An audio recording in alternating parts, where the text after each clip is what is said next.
Harry Houdini, the Great and Powerful, by CrackedInkwell. Chapter 19. Rosie, Sweet Rosabelle.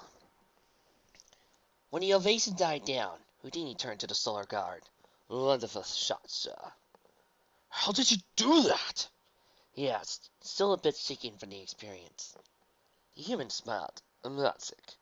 Oh, and before you return to your highness. He parted his overcoat, revealing his shirt and waistcoat. Had about 3 punts? The drill sergeant blinked. Sorry? A punch. Harry patted his stomach. A little kick, right here. Arrowhead shook his head. Sir, you already memorized it, as mesmerized as is. There's no need to hurt you. Oh, come on. I nearly gave you a heart attack thinking you killed me, he said with a cocky grin. Throw me your heart right here. The guard looked at the magician, over to the audience, and back again. Are you sure? Harry nodded. Yes. Put me right here, hard as you can. The drill sergeant stood up on his hind legs. I have to warn you, I can really knock the wind out of you. He was greeting with a smirk. Want to bet? Okay. Arrow raised his right hoof. Remember, you asked for this. With a guided hoof, he swiftly hit the human's stomach as hard as he could. Harry stepped back a little, but otherwise seemed unfazed. With a smile, he grabbed the sergeant's hoof and shook it. Thank you very much. You may return now. The Pegasus spread his wings and flew back to the princess's box. Ulysses gave them both a quick thanks, much to the spectators' approval. And now for my final trick, Houdini said as he approached the audience. I want to conclude the discussion of the mind's capabilities by discussing a rather particular emotion that forces anyone's wit and talent to achieve the impossible. The emotion I'm talking about, of course, is love. Harry gestured over to the box where his wife had resided. I believe it's about time I introduce you all to Mrs. Houdini. A spotlight fell upon her box as Bess smiled and waved to the audience. On this very day, the 22nd of June, exactly 30 years ago, my wife and Bess and I were married. Not just once, not just twice, but 3 times, people. That means that tonight is our anniversary. The ponies and even Celestia herself applauded. So, honey, I promised I would give you something, didn't I? Now, Harry, Bess said, though her voice was much quieter, since he liked the voice amplifier. I already told you you didn't have to give me anything. But I insist, Harry replied. I promise that there will be something quite unforgettable. Many ahs rang out, making Bess go along with what her husband had in mind. Then, every staff member came on the stage, as they wheeled out a large, heavy-looking bank vault. They slowly turned the hefty box in place, so that the only way in or out was through a heavy door with huge locks. Once the vault reached the heart of the stage, Houdini ordered it to be opened. As a final act, I will do one last escape from this bank vault. Some of his assistants went backstage and brought out the large stopwatch from before. We have shown you that there is no secret door, except for the one you are seeing. This particular safe comes from a company here in Manehattan, appropriately named the Lock and Key Company. This specific model is used in many banks in the city, as well as personal safes for the wealthiest to keep their goods secured. His assistants pried open the bank vault door, showing that nothing was inside. Before I proceed, may I have a volunteer come up and inspect this safe? I'll do it, came a voice from a few rows away from Trixie. She quickly spotted a teenage earth pony with a short mane. This teen was way out of his seat and off onto the stage. And what is your name? Pocket! His voice cracked. My name is Pocket Rats. Excellent. The human waved to the vault. Would you take a good look at this vault to see if there's any way for me to escape from inside it?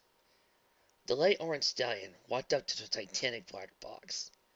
He walked for a few circles while he inspected it, the sides and underneath it. The teen even went inside the empty safe, feeling along the walls and floor with his host. So, Mr. Nance, do you think there's any way for me to get out of that safe? He shook his head. I don't see how you could do it. Thank you. You may return to your seat. The stallion trotted back to his seat before Harry continued.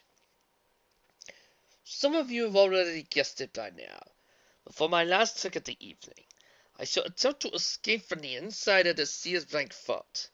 I have been told once that I'm locked in, I will have a good enough air to last me 5 minutes. But escaping isn't all I'm going to do. Oh no. You will not have escaping. I will also give my wife a gift, and she, as well as all of you, will remember. The blue magician heard murmurings all around her.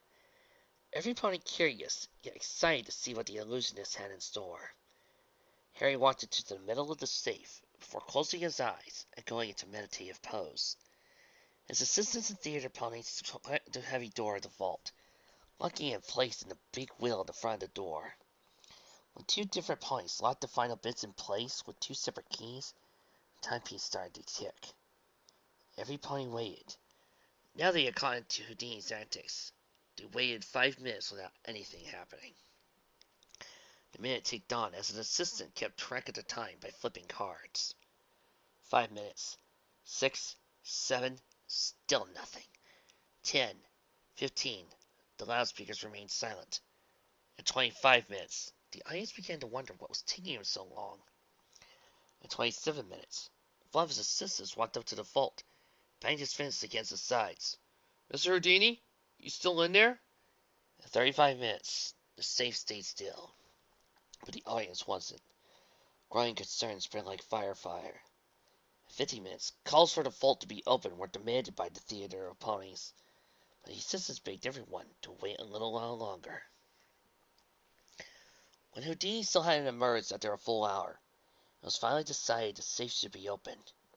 The wheel was swiftly turned after the keys unlocked it, the door slowly opening to reveal nothing. The vault was empty. Confusion was on everyone's faces. Where did Mr. Houdini go? Well, this is a first for the show. I can't find a link where there's somebody actually singing this for me to actually know the cadence and the beat of the song. I mean, I've got the music on the link, but I'm gonna have to sing this. My apologies. Rosie, sweet Rosabelle. Harry's ghostly voice played out over the speakers, quivering and echoing throughout the theater as the audience tried to locate where he was. I love her more than I can tell. Over me she casts a spell. My little black-eyed sweet Rosabelle. The singing continued. The audience was surprised to see it started to rain rose petals. There is a maiden, sweet Rosabelle, the fairest of all that I know. Many looked up to the ceiling to find that the rose petals were being released from the enclosed banners. They all quickly realized they had been held up to 6 banners the whole time. All the beauties of heaven and the riches here below cannot compare to this innocent angel whom I must tell is the tale of my first love, sweet Rosabelle. While the audience was distracted by the raining roses, Mrs. Houdini didn't notice that someone quietly slipped into her box. Rosie, sweet Rosabelle. I love her more than I can tell. It wasn't until Bess felt something on her chest that she looked down to find a jeweled necklace, some of which held gems of many sizes and every color of the rainbow. Over me she cast a spell. She looked up, and there was Harry, placing the necklace on her with a smile. Oh, my sweet little black-eyed Rosabelle. Mr. Houdini leaned down, gave her a quick kiss on the lips. My charming black-eyed Sweet Rosabelle. As he finished singing, the audience took notice of Harry at last, giving him a standing ovation. He finished the show by telling his wife, "Happy anniversary, my sweetheart." Oh, Lord, he is so getting some tonight. Chapter 20. After show's talk. As the equine audience got up from their seats to leave, Trixie was instead walking towards the stage. She passed by all kinds of ponies making comments about the show they witnessed, trampling over the rose petals that covered the theater seats and floor like a blanket of scarlet snow. "That was surprisingly good," he heard some ponies say. "How do you think he did all that?" "I have no idea," said another pony. "How does any pony just walk through a brick wall without any pony noticing? That was just impossible." "Danny!" The unicorn's mare was turned to the voice of a small filly. Raspberry Earth Pony, still young enough that she lacked her cutie mark, climbed onto the older stallion's back. "Can I be a musician too?" "Why do you want to be one?" "Because Houdini told me I don't have to be a unicorn to be magical." "You'll just have to wait and see," the father replied. "Now come on, let's go home." Trixie paused for a moment. When was the last time she heard any pony say that she had inspired them to do illusions? From her time as the Great and Powerful, all the way back to her start in a city that never sleeps, she couldn't recall not one of her fans, and a few stalkers, talk about wanting to be like her. Shaking her head, she looked over to the royal box, finding it completely empty. No doubt Princess Celestia was already backstage, talking with Mr. and Mrs. Houdini. "Trixie Little Moon?" The mayor's attention turned to a gilded guard approaching her. "Her Majesty and the Houdinis will wish to speak to you." Unicorn gave a quick nod, followed the guards through the backstage doors.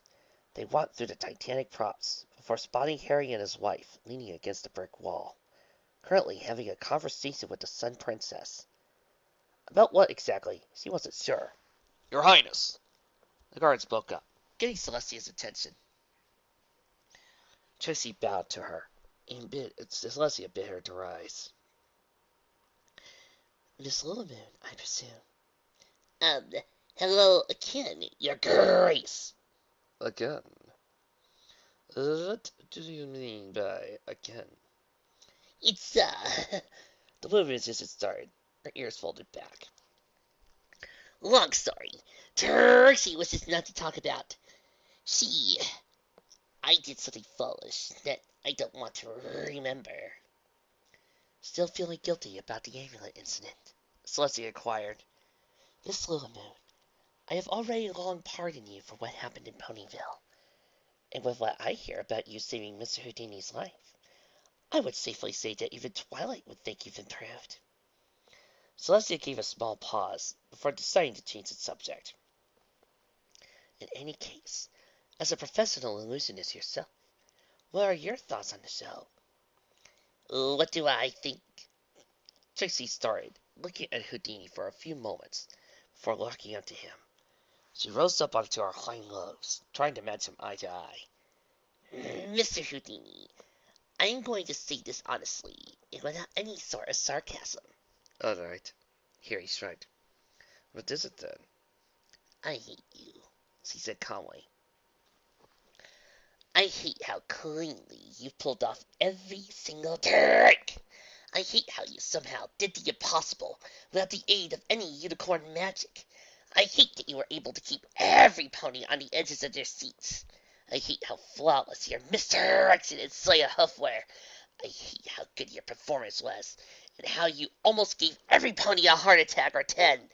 But most of all, even though I can at least guess the solutions to most of your tricks, I hate how I can't figure out how you made that elephant disappear." "Trixie," Harry said with a cocky grin. "That's got to be the best compliment I ever heard." The blue man returned to all four of her hosts. "Out of curiosity, Mr. Houdini," Celestia spoke, "what was the significance of that song you sang at the very end?" Well, Mrs. Houdini answered, a long time ago, Harry and I were once entertainers on Coney Island. Back then, I was part of a little song and dance routine called the Four Sisters. We could get up on stage and do a little number for everyone. Every day on that day we met, I was singing a song called Rosie. I guess he started to fall for me when he heard me singing. I see. Celestia nodded. Mr. Houdini, I think that Miss Lilmoon is quite right in one respect. That's your highness. You really don't have any magic in you, she said, laying up her horn as her aura surrounded the human. Harry tried to swipe at the light around covering him. Hey, what are you doing? Celestia dropped her aura. That is truly remarkable. I can't detect any sort of magic on you, yet you perform such amazing stunts. Do that. Your Majesty, our mistresses are different. I'm an actor pretending to be a magician. Judging by tonight's audience, I would brag that I'm a very good one at that. Even Fold Arrowhead, the princess pointed out. In fact, that's why he volunteered. He wanted to see for himself if you had any powers. Come to think of it, you aren't injured from his punch earlier, are you? Harry put a hand over his vest. Nothing to worry about. I try to keep myself in shape, and I've suffered much worse than a hoof to the stomach. A punch isn't what's going to kill me. Oh. Ow. I'm practically impossible to kill. If you say so, Celestia nodded.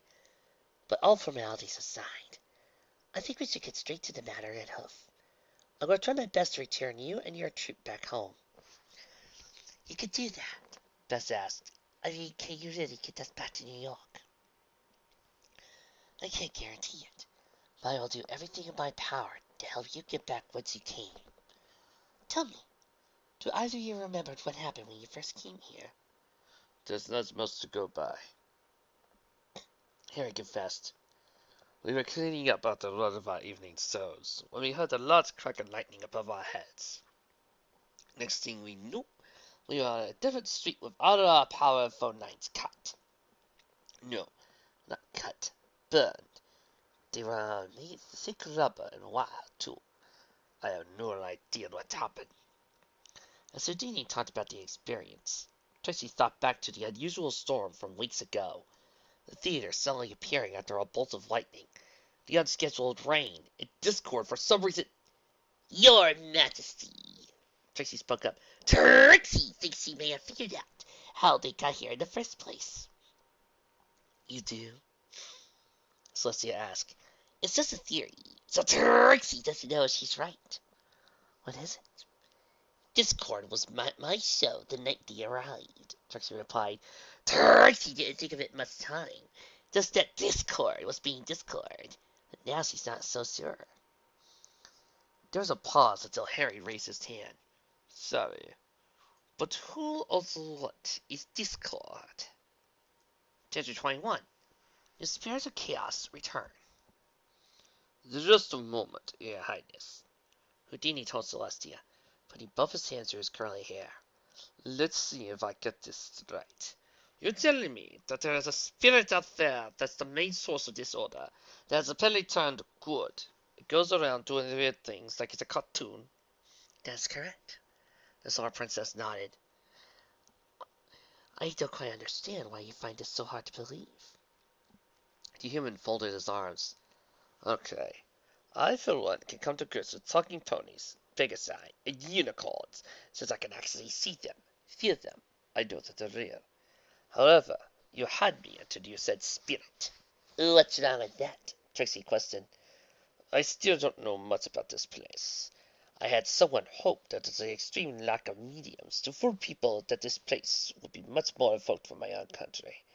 So tell me, how exactly are you planning on manifesting this spirit of chaos?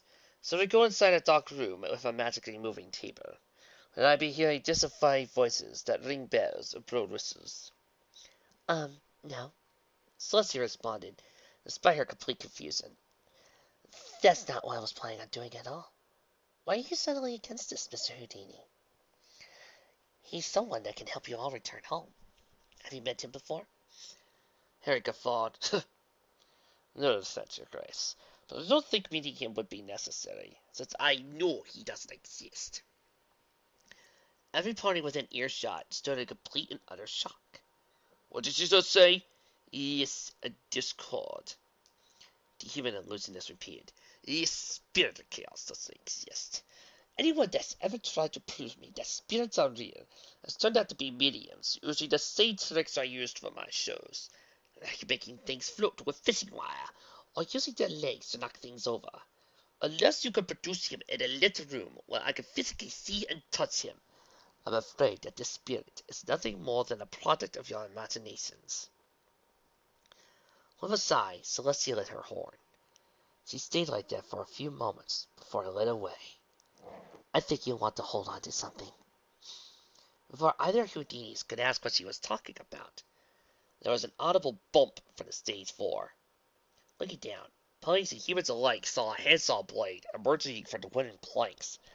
It moved up and down, curving around until it cut a circle. The black wood fell below, and out popped a weird-looking creature, with the head of a mule, horns of a dragon and elk, and a gray headband with rabbit ears poking out. He was also munching on a bright orange crab. The thing looked confused, pulling a roadmap from beneath the floor and holding it with a lion's paw and an eagle's claw. I knew I took that wrong turn at Albuquerque. What is that? Bess asked.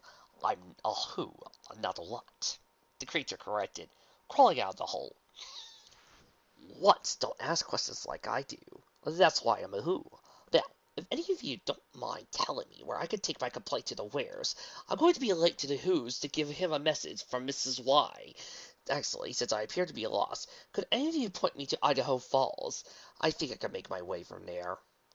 Celestia cleared her throat, causing Discord to look up. Oh, hey there, Sunbutt. Do you have any idea where I am? Manehattan, she did past, and I asked for you. Did you now? The Jacarquas folded up the road map. Well, since I'm here, what can I do for you this time? Celestia said nothing, pointing a hoof at the two humans. Discord snatched his neck to both of them, both of whom were as pale as clouds. The one in the suit had his mouth wide open, was the chaotic spirit set with a claw. Do keep your mouth closed. It's rather rude to leave it open for everyone to see, you know. Wait, do I know you from somewhere? Harry's a bit too stunned to reply. Realized Dees had crossed Discord's face as he quickly snatched his tail, causing a camera to pop into existence. I know you! You're Harry, right? Harry Potter is layer years. What? Let us get a picture of this. Before Houdini knew it, the thing was suddenly right up next to him with a wide grin, and his tail reached around to press a button on the camera. Under a blinding flash, Harry rubbed his eyes, while Discord reached for the developing photograph. Name's Discord, by the way. I'm a big fan of yours, Mr. Potter. My name is Houdini, whatever you are. The Jacarquas blinked. Houdini? Oh, that Harry! Sorry, I mistook you for someone else. Happens all the time. What in the name of sanity are you? Bess asked. We've already told you, Trixie told him. That is Discord, the spirit of chaos. So, just to be clear, Harry pointed out at the mixed-masked creature. He's actually real? More or less. Discord shrugged, turning to Celestia. So, Harry Houdini's here. Is that all? Did you bring him here? I think. The spirit started to hover over the stage in thought, turning his attention to the blue magician. Oh, wait! I remember you! You're the other Miss Narcissus with the magic show, aren't you? No, wait, don't answer that. Yes, you are. Yes, I remember you. You were doing your little show and bragging how great and powerful you are. Tizzy blinked. What did you just call me? Discord waved his lion's paw. You were quite entertaining to me for a while. But halfway through, you just got boring. Especially when you bragged that there's not a single pony in Equestria that could surpass you. But then I had this wonderful idea. What if I bring in someone that isn't from Equestria, that doesn't have any magic at all, but can do magic shows better than you, just to make you go crazy? Boy, it was really entertaining just watching you go cuckoo. Celestia cleared her throat. Just to be clear, you are responsible for making an entire theater appear with innocent humans inside, just to torture Miss Little Moon. The spirit laughed. I was bored. Harry here was the perfect entertainment. Trixie looked over to Harry. As Discord Celestia talked, she tried out a check on them. Are you two alright? I I don't know, Harry admitted. All, over my years of debunking supernatural spirits, and now that I've finally encountered one that's beyond the grave. I didn't say I was dead. Discord made a second face appear on the back of his head. Besides, the afterlife isn't my territory anyway. Now, pipe down, kiddies. The adults are talking. The two humans fainted on sight. Chapter 22. Discord's Challenge. Harry woke up to the strong scent of ammonia. Turning his head to get away from the awful smell, he quickly found it had followed him. He opened his eyes, seeing one of the solar guards in front of him, holding open a glass bottle with a foul-smelling liquid. What? Harry asked, trying to figure out what had happened. She's waking up too. Another guard spoke from beside him. Harry turned over to see another guard holding a similar-looking bottle near his wife. Bess. Harry crawled over to his spouse. Bess, are you all right? Harry, Bess asked, now waking up. did I just fall asleep? I just think I had the strangest dream. It was about something with two faces and bunny ears. Welcome to the land of the living, you two. The new voice startled the couple. They turned over to find a thing in their dreams standing before them. Now, since I have your attention, I have some news to give. And what's that? Bess asked timidly. The conquest pulled a neon yellow lollipop out of his ears and gave it a few quick licks. After Madame Order scolded my ears off about how I shouldn't bend the rules of space and time for the sake of entertainment, I'm sorry to say that I'm afraid all of you people will have to be going home soon. Discord paused for a moment before offering the butter-colored candy over to the humans. Want a lick? It's earwax flavored. No thank you. Harry pushed the offering away, but I suppose us going home is rather good to hear. Now hold on a second. Discord corrected. I'm not entirely finished. I could turn you home only on one condition. And the confused looks, he pointed over to Trixie. I'll let you return to New York if you and her can come up with something that'll entertain me. All I ask is you pull off something original, something that would give me a good wow. Consider it a farewell to all of the ponies here at Equestria. A double escape. Harry put a hand under his chin. Something original so soon. Hold on, Trixie interrupted.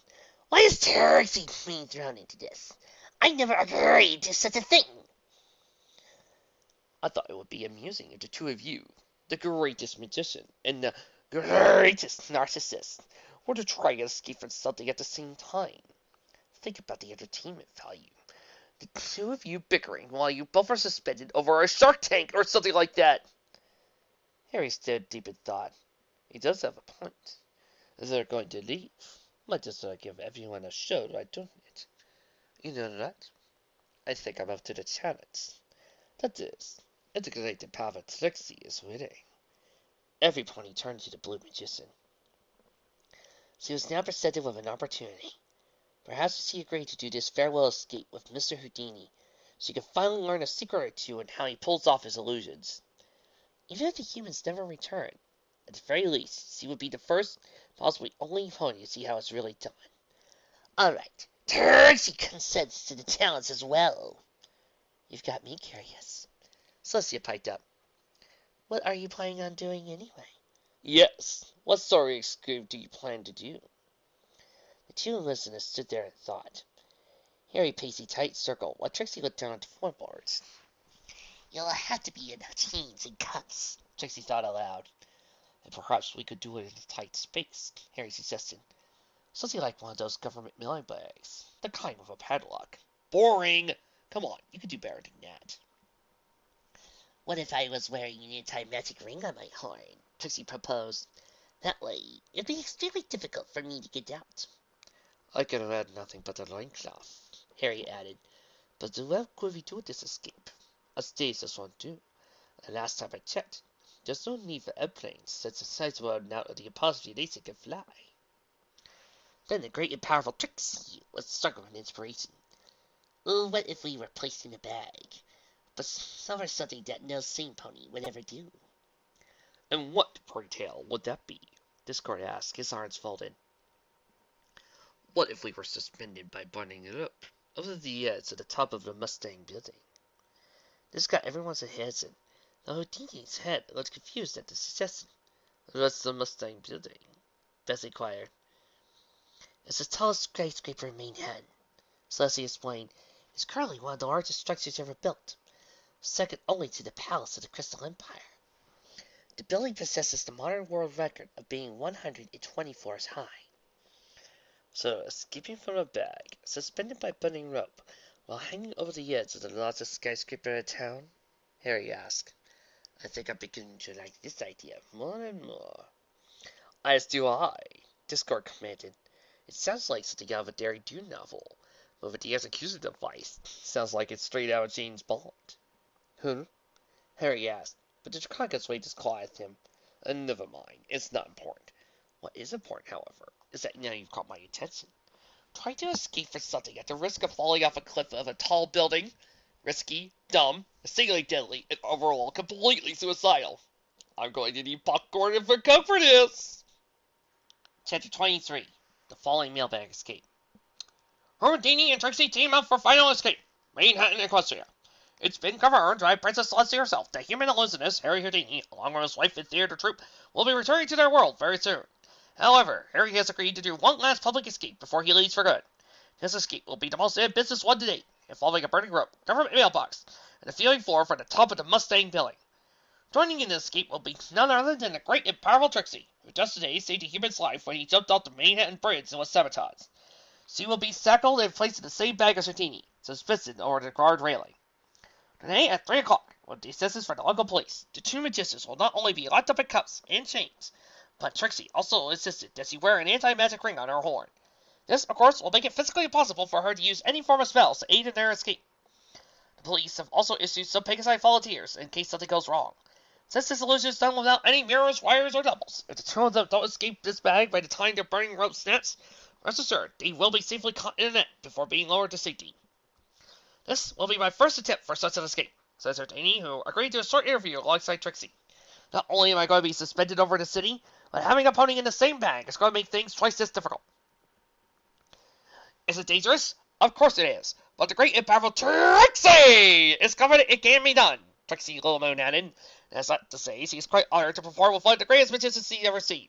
Second to Trixie, of course. On the very top floor, exposed to open air, a makeshift contraption was put into place. Constructed of steel, pulleys, and some very strong screws, it held a metal arm that dangled over the edge of the building. While the Pegasi were busy weaving in that rope that would be used in the escape, Trixie looked over the guard railing at the drop below. She spied Discord floating halfway down, sitting in a theater chair and eating popcorn by the bucketful. He was looking up at her with a comically oversized magnifying glass. Before the unicorn could have any second thoughts, a cop placed the lock on the chain that connected her to Harry. Like him, she was placed in genuine chains and hoof cuffs that kept around her front and back legs together. A chain linked both pairs of cuffs to a collar around her neck, limiting her movement. True to his word, Houdini wore nothing but a loincloth, and Trixie went without her signature starred cloak and hat.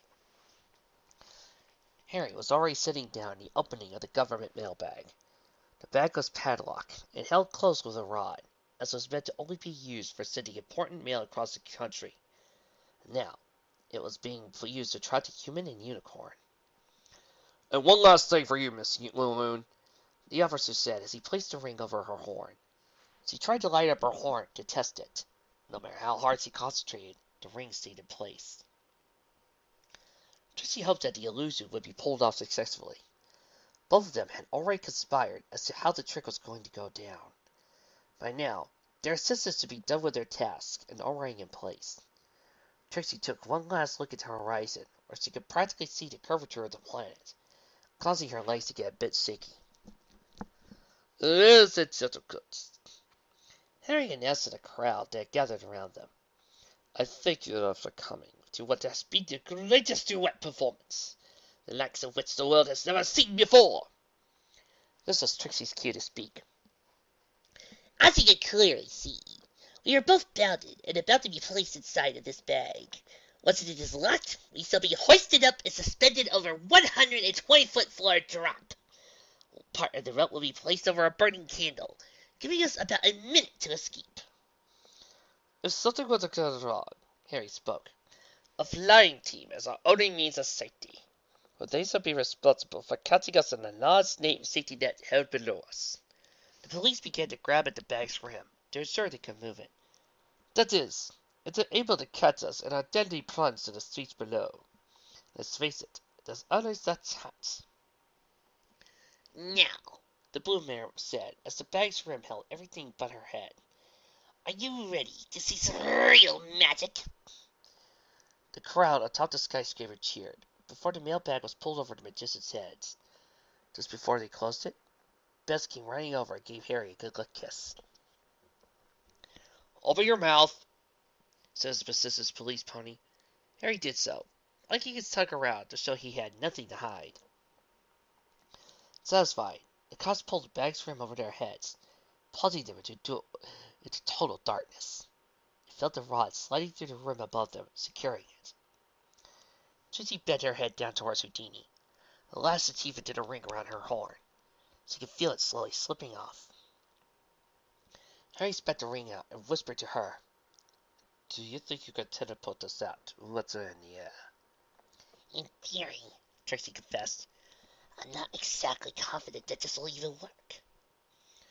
"I thought you said this was foolproof." Before Trixie could respond, they felt the bag being lifted off the solid ground beneath them.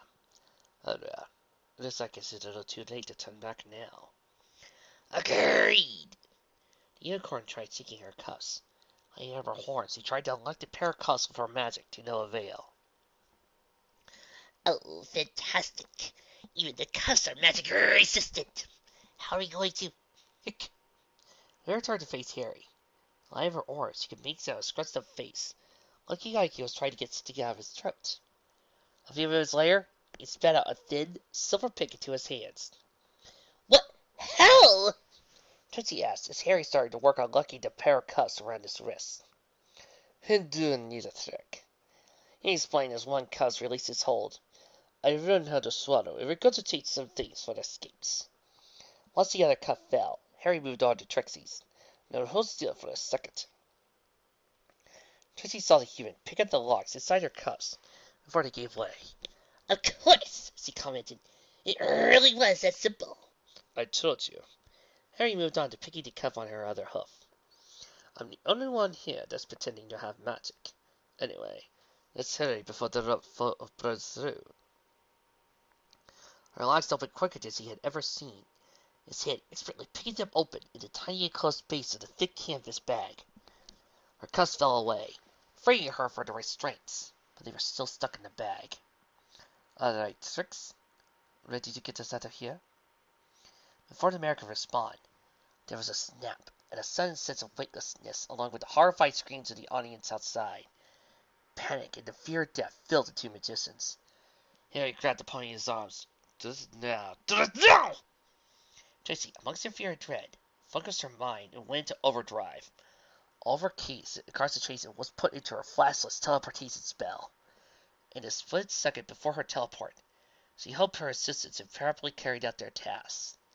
With a pop, both human and pony landed on several layered mattresses that had been stacked behind a dumpster.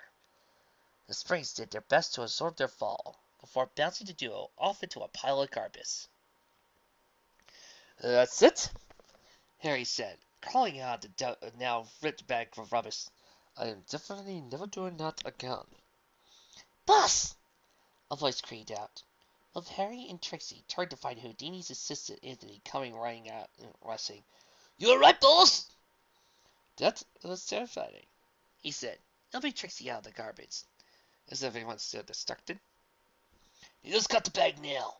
He pointed to the alleyway. Come on, time for you two to reappear. Yes, The mayor said, still shaking from nearly falling to her death. let's. By the time he stepped out, the crowd had gathered across the street, with everyone staring upward at the Pegasus. One of them was in the net, unlocking the bag and pulling the link out of the chains.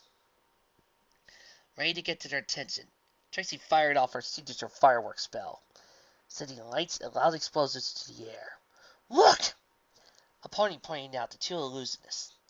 The crowd let out a collective gasp of surprise. Suddenly, Discard popped up in front of them as he clapped. I'm impressed. It isn't every day that someone survives a fall like that. Usually, there's supposed to be a splat at the end, but that was still good.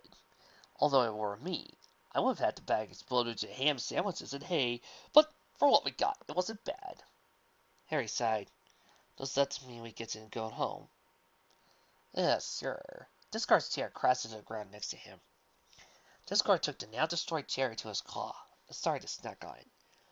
One question, though. What year is it? What? Trixie replied, confused. I asked Houdini, the spirit repeated, taking a bite out of the armrest. What year is it? 1924, Harry answered. Why? Oh, nothing. Discord lied. Just curious, I suppose. Last chapter, 24. A Griff, from Ehrich Weiss. You called it? No. I said Ehrich Weiss, not Weissney. Hey. Later that evening, police gathered around the House of Wonder Theater for the last time. The bright building on Fifth Street illuminated the nighttime air. Bouquets were brought, and foes tried to push their way through to get an autograph from the great Harry Houdini. A few of Harry's assistants were standing outside the theater's door, while Discord dangled his feet over the enormous side that bared the magician's face. Meantime, Trixie emerged from the shadows. As he passed by, she took notice of the spirit of randomness. He was wearing a top hat, an oversized cape, and was currently busy drawing the sign away from his face. Trixie walked through the human admirers and around the falls until she approached Harry. And next, Mr. Houdini, as she found him, was kneeling down with a pencil in hand, signing his name in books or on newspapers bearing his image. Trixie saw an Earth-Pine cult come up to him with a notebook in his mouth. And for you? He asked of the young cult, who nodded back. What's your name? Abra. Harry raised an eyebrow. Abra? As in abracadabra? If you people are fans of me when I make fun of Mike and Starfleet stuff, you are not excited at that name. And if you people are also fans of Fall Starfleet, pleased to meet you. Glad to see you arrived. The cult looked up in surprise. How did you know? Lucky guess. The human opened up the cult's notebook. So, what do you want to be when you grow up? Actually, I want to thank you. Harry looked up, questioning what the cult meant. I mean, I wanted to thank you for showing that even a pony without a horn could do magic too. So, you want to be a magician? The cult nodded. Okay, I got it. Harry started writing in the book. To little Abra, remember to always practice. The greatest magic tricks become real through a little hard work and determination. With that, he signed his name and gave it back to the kid. Abra thanked him before running off. Trixie took this opportunity to approach Harry. Good evening. Madame Luna Moon. Trixie smiled. Come to wish me farewell? In a way, yes. She nodded. But also Trixie wishes to give you a gift. The blue magician levitated her hat off her head, before turning it over and showing him the inside. Currently there was nothing, but with a wave of a hoof and a puff of blue smoke, she produced a card with a golden back. as he held it up, showing it was the Queen of Hearts, only she was blue and held Trixie's face instead of her own. Harry took the card. Thanks. No, thank you, she complimented. For your last show, I realized something important as an illusionist. What's that? If there's anything you're good at, apart from all your schemes and card tricks, it's your talent to inspire, to take magic as an art form. The very ponies that need to be impressed are fools that look at this as art with a curiosity. You gave them a good reason to be curious. Now that you've made your mark, it looks like every magician in the city, perhaps even beyond, has their work cut out for them, including me. While your performance has opened up something new, I, meanwhile, have much to do to adapt. I thank you.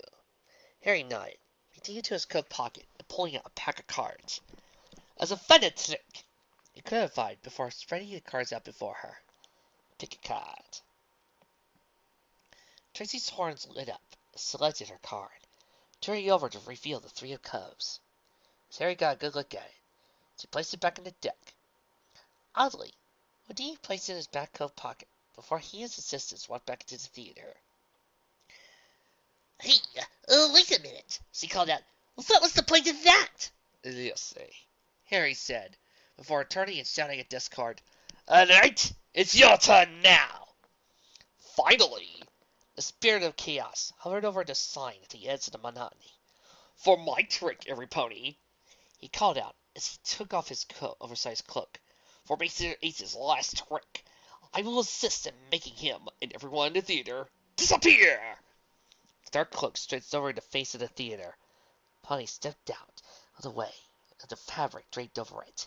The bright light bulbs shone like black ships in the sea, poured out as the fabric slowly covered the entirety of the theater. Discord finished his trick by landing by the entrance, before taking a piece of the cloak and starting to stuff it into his hat. Hey, Copperfield, can you do this? Discord commented as he kept pulling more and more of the fabric, causing the entire theater to look like it was collapsing. When the cloak had been pulled into his hat, all that was left was an empty lot, just like it was several weeks ago. Trixie unlocked the door to her apartment. With Houdini gone, it seems he was back on top of the magic business again. But now, ever since that night his theater appeared, the possibilities had changed. She, along with the city of Manehattan, saw this human perform impossible tricks without the assistance of magic, showing that even those without magic could become great magicians. However, now that he, his wife, and all their assistants disappeared, likely forever, it seemed that every one of his tricks and secret methods were gone with him, back to the place he called New York. Since it was late, Trixie was decided it was time for her to go to bed. She passed by the kitchen. She noticed something off. Looking back into the room, she spotted a cheap notebook lying on her tiny table. In the middle of the pages, there were some markings that looked like a playing card. A Three of Clubs. What? Trixie levitated the boat over to herself and opened up to the first page. The Secret Merit of Magic by Ehrich Weiss. Trixie blinked.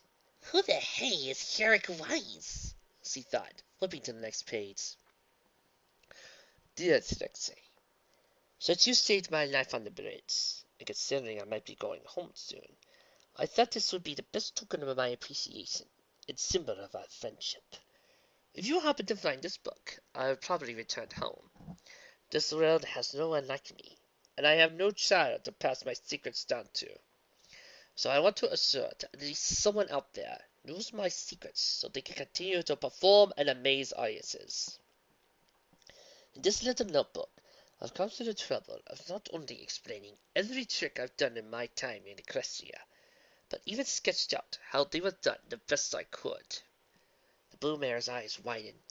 All I ask is that this book inspires some future stunt from you, Trixie, that you do something different from what I've been doing.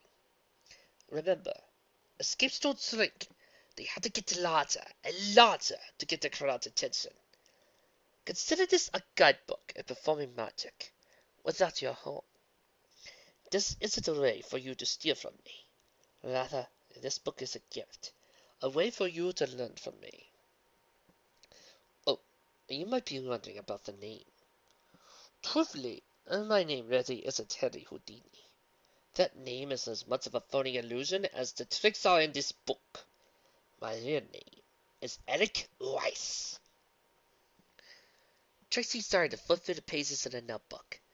It looked like a crude instruction manual, with fullest drawings and hurried writing.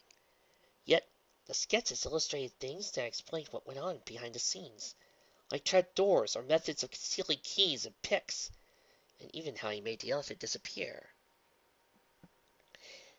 And now for her last trick, Trixie declared to her audience, as tribute to the late Harry Houdini. I will now perform his famous straitjacket escape, with my young twist. Her audience whispered amongst themselves, a good number of them having seen the trunk done by the human himself. They wondered what the unicorn could bring they had already seen. For this, I will need 4 things. The Blue Mare said as her twin assistants came on stage. Pepper's ghost pushed a coffin, an apple, and a bundle of swords, while Mr. Exit carried a straitjacket and a ring. In honor of Houdini, Trixie took off her hat and cape. I will do this entire trick without the aid of my horn. This got the audience's attention. As he continued, as direction slid the ring over her horn. Keep in mind, these are the same rings used by police on unicorn criminals. This will make it impossible for me to unbuckle the straitjacket or teleport out of the coffin. Next, the jacket coiled around her and latched onto her body. Once this was done, she was helped into the stand-up box. Once this coffin is closed, my assistant will proceed to stick razor-sharp swords through me. Please note that these are indeed real. Peppers took one of the swords in her hoof, tossed an apple into the air, quickly slicing it in half like paper. Just as real as the straitjacket I'm wearing, which was used on patients in the mental hospital on Saddle Island. Now then, let's see some magic, shall we? As her assistants closed the door to the coffin and secured it in place with a catlock, Miss Direction pulled a hidden lever with her hind hoof, causing the floor of the coffin to open up and let Trixie fall through the trap door. As the twins were sticking in and hammering the swords above, below stage, Trixie was struggling on a mattress, racing to undo the lunatic's jacket. Remembering Harry's notebook, she first forced her forelegs upwards, twisting it back and forth until the fabric looped and reached her neck. Then, she tilted her head to one side and used her leg to pull the sleeves over her head, feeling as if she was taking part of her face and mane before it finally slid off. After taking a moment to breathe, she flipped over and slid one of her legs out of the sleeve until she could feel her back. Once she did, she took a breath as she felt her neck tighten around the collar, her hoof reaching to undo the buckle of her first strap. Quickly, she succeeded, before moving her hoof down to her tail, where the other key strap laid. She felt for the buckle and undid it. Finally, she used both forelegs to get the constricting jacket off her, pulling it over her head until she was freed. Once the jacket came off, she went down underneath the audience, galloping until she reached the particular trap door where the very back seats were. She waited and listened for a few moments. That's the last one, she heard her assistant say. And now, let's open it up and see if the Great and Powerful Trixie is still in there. She waited until she heard confusion from the audience, which was her cue to pull the lever, causing it to fly upward through smoke bombs and flashing lights. Now back on the surface, the spotlight swung over to her as she held the straitjacket above her in triumph, while the ring stayed around her horn. The wonders never cease, she cried as the audience erupted into a roar of approval. Trixie grinned. Yes, there was nothing like the applause of spectators cheering her name. Trixie! Trixie! Trixie! It was in this moment that, much like the end of her shows, she dropped the jacket and took a bow. Ahem. Every great magic trick consists of 3 parts, or acts. The first part is called the pledge. The magician shows you something ordinary. A deck of cards, a bird or a man, He shows you this object. Perhaps he asks you to inspect it to see if it's indeed real, unaltered, or normal. But of course, it probably isn't. The second act is called a turn. The magician takes the ordinary something and makes it do something extraordinary. Now you're looking for the secret, but you won't find it. Because, of course, you're not really looking. You don't really want to know. You want to be fooled, but you wouldn't clap yet. Because making something disappear isn't enough. You have to bring it back. That's why every magic trick has the third act, the hardest part, the part we call the proceeds. Let me get something straight. I do not like human and equestria stories. I really, really do not like them. Because they mostly follow the same path and pattern. Human comes into Equestria, and everybody's like, oh, the human's so much stronger! And the human's like, Yep, I'm stronger and better and faster than all of you because I'm human and humanity is better and awesome and better in every way. like something out of early TNG. Then, the human proceeds to act and become more powerful than the heroes we came here to read. Because I don't know about you, but I didn't came here to read the human, I came here to read about the main six, or a background pony like Ditzy or Trixie or Starlight. And the ponies are like, oh, he is so much more powerful than us. Twilight, oh my gosh, his gun and shotgun are more powerful than my magic, even though magic and telekinesis can stop a bullet, like this. But since he is human, that means his bullets and missiles are so much more powerful than us. Oh, hail the mighty human and his mighty cock. 9 times out of 10 it's male. And then 3. The human soon provides that he's better than everybody there at everything that they're supposed to be good at. The only time I can accept a human in Equestria is if they have been changed and transformed into a pony. Because at that point, they're a pony and they have to learn to survive. You still lose points and they suddenly become, as powerful as Twilight, as fast as Rainbow Dazzler, as strong as Applejack. So, you have to be damn good or damn impressive to get me to enjoy this story in 3 chapters. So, good job, author. You got me to enjoy this within 3 chapters. Let me get these small problems out of the way. First off, it's short. I mean, really, really short. Well, I don't expect every chapter to be Fallout Equestria length or even as long as, say, Stuff from the Empty Room. 1,000 word chapters does felt sparse. They were great for a magic trick, but I also felt like it kind of drained away from the interactions. 2, there was somebody that was commenting about Trixie interacting more with Harry. Yeah, I kind of feel like that.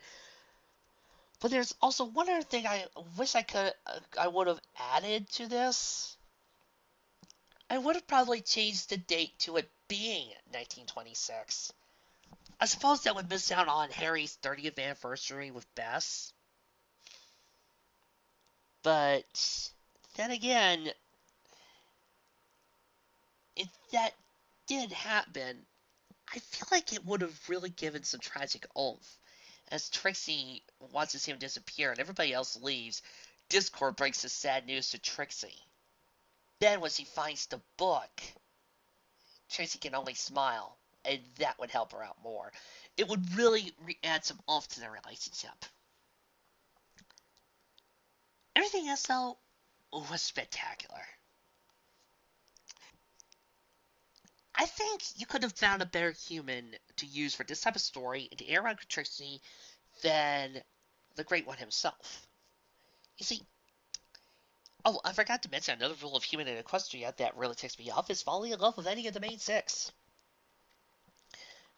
Now you people see why nobody likes the Flash. But anyway, for several reasons. One, Harry's not saying he is more powerful than any one of the main six. Because he's not doing what they do. He's pulling out tricks and illusions without a horn. These are only tricks, illusions, sleight of hand, and skills that he has obtained. Of course he is great at that, but he's not as great as any of the main six, so he's not outshining them. Second, he's not really saying, oh, Humanity's better than you because we're humanity. Heck yeah. he's just enjoying the show, enjoying the part. This is especially true when he points out that he lives in a world where magic doesn't exist. He's only an illusionist. Magic is part of fairy tales and dreams, but not magic like ponies. And third, as you can see, Harry Houdini loves his wife way too much to fall in love with anybody else. I mean, the dude married his wife 3 times. You can't get more devoted than that. He liked the idea of marrying her so much he did it 2 more times just to make sure that she was going to stay with him forever. But, again, you can't pick a better magician than Harry. Because of all the cool things he did. Of all the great tasks he's performed. Which is why I like Trixie being this observer from the outside. Because the end kind of really touched up on something. And it makes me think about back to this review I saw once of David Copperfield's shows. It was called Shark Jumping, where they were saying, oh, well, magic is lame and it's stupid. No. They don't get it. It's not the magic itself that's lame. See, we know that these are tricks. We know that Penn and Teller isn't going to really kill themselves over their moves. We know that the lady is fake. We know all of this. But that's not the point of the magician. That's not the point of the show. It's meant to be entertaining. It's not the magic or the act itself that's lame. It's when a magician decides to become lame and not really put in any oomph, any spectacularness to it. It isn't, great and powerful. They just instead be dull or say, hey, see, I'm edgy, I'm really going to hurt myself. Nobody wants that. They want to laugh. They want to hear Penn and Teller say, dear Mr. Penn and Teller, for this bullet trick, do it. Or say David Copperfield be so, well, quite frankly, amazing. They want that. Magic only becomes lame when you try to change it and try to make it oomph. You need to put spectacular. You need to be entertaining. This is why I like Full so much. Which does bring me up to another point of why Trixie was so amazed and why I like Trixie's point of view. There's something about Trixie I like doing. I read a review once on Mike and Stuff when it came to Abracadabra.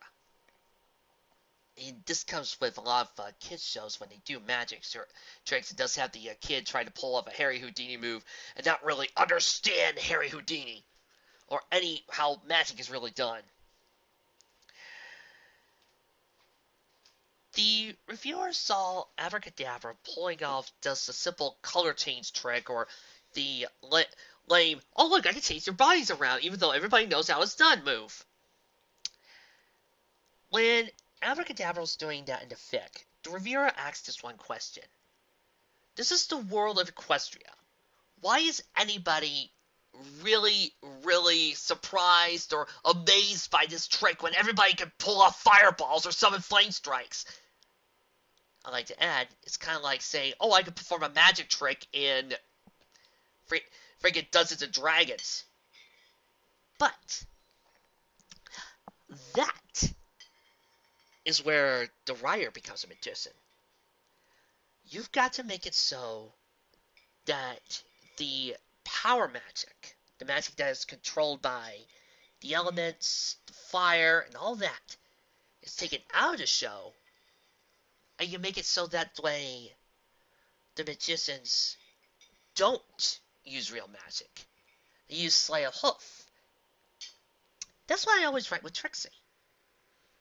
See, if Mike wanted to make Abracadabra really impressive, he would write down, oh, but Abra never showed off his magic, or, oh, Abra didn't use his super powerful Starfleet powers, or Abra's horn never glowed.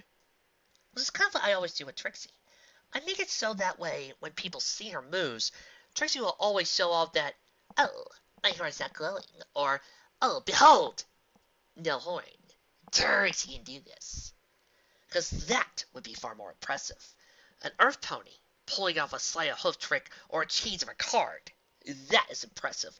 A unicorn going, I can pull this off, and changing a Dr. Pepper bottle with a vitamin water in a flash of an eye without making that horn glow. That is impressive. And that's what I like seeing with Trixie here. Trixie was being inspired by seeing Harry Houdini pull every single trick without using magic. And that is something that all great artists should do. An artist, and what a magician is, or a writer, or a musician, should always reach out and touch somebody emotionally with their work. Make you feel something, to change something. That's why I brought up the quote from Prestige from the beginning. And yes, The Prestige is a great movie. Go see it. Kristen Bale, fabulous. Christopher Nolan, great director. You should take something ordinary and make it extraordinary for the reader. That way, you can finally touch them. You can make them feel something special. And that is what I loved about here. Trixie brought out something unique for this observation. She brought in what it was like to see the show from an audience's perspective. In a way, Trixie became us. And that was a very interesting trick. I like how the author didn't actually tell us how Harry was doing all these moves, but allowed us to see and be filled with wonder. Because that's who we are. Well, that was one down, several more to go. Join us tomorrow for a very special episode where we proceed to cross over with something that is very dear to my heart, Sonic. Enjoy. I get miffed at them. All of them. Shadow with his emo-ness, Tails with his clinginess, and Amy with being a stalker. I just want it all gone. I want out. Now. Next time, Emerald Chaos. I'll see you then. But for my last trick, I want you all to count to 3. 1, 2, 3!